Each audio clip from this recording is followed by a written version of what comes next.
जय गीता भागवत। श्री सुखदेव जी बोले कि हे राजन, चैत्र कृष्ण द्वादशी के दिन केसी तथा व्योमासुर का संहार हुआ। उसी दिन प्रातःकाल जब अपूर्व रथ पर बैठकर वृंदावन को चले तो यह विचार करने लगे कि अब तक मेरा संपूर्ण जीवन अधर्मी कंस की संगति में ही व्यतीत हुआ है, परंतु पूर्व जन्मों में न जाने मैंने ऐसे कौन सा पुण्य कर्म किया था जिसके फल से आज मैं श्री बांके बिहारी के दर्शन प्राप्त करूँगा। आज मैं उनके चरण कमलों की रज अपने मस्तक पर धारण करके अपना जीवन सफल बनाऊंगा।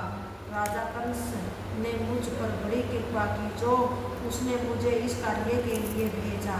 जिन परम ब्रह्मा प्रभु ने काली नाग के मस्तक पर नृत्य किया, जिन्होंने नंदराय की गोएं चराकर गोपियों के साथ रासलीला की, जिन्होंने देवताओं की कार्य सिद्धि के लिए राजा बलि से 3 पग पृथ्वी का दान लिया है, वे ही आदि पुरुष भगवान इस समय व्रजवासियों को अपनी बाल लीलाएं दिखाकर प्रख्यात कर रहे हैं। जिनके दर्शनों की कामना लक्ष्मी तथा नारद अम्बरीश जैसे महात्मा निरंतर करते रहते हैं, उनका दर्शन तथा कृष्ण के गोपी ग्वालों को हर क्षण प्राप्त होता रहता है। हे मन, वे आदि निरंकार प्रभु सर्वप्रथम थे तथा सबसे अंत में वे ही रहेंगे। उन्होंने अपने भक्तों को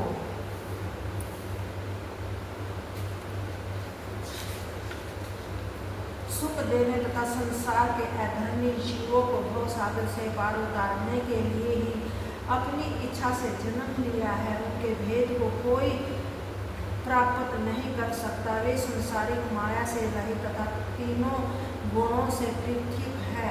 दैत्यों के भी बड़े भाग्य हैं कि जब नारायण उनका संहार करते हैं तब वे उस पद को प्राप्त करते हैं जहाँ मनुष्य से सहस्त्रों वर्षों तक तपस्या करके पावन करके भी नहीं पहुँच पाता। मेरा भाग्य उदय हुआ है। मैं आज ऐसी प्रभु के पावन चरणों के दर्शन प्राप्त करूँगा। मैं सर्वप्रथम उन गोपाल बालों की दंडवत करूँगा।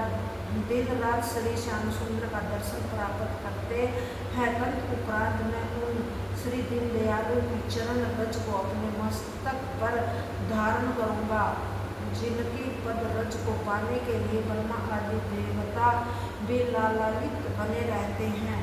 जिस प्रकार मैं मन वचन कर्म से उन्हें अपना स्वामी समझता हूँ, उसी प्रकार वे अंतर्यामी भी मुझे अपना दास जानकर अवश्य अपनाएंगे।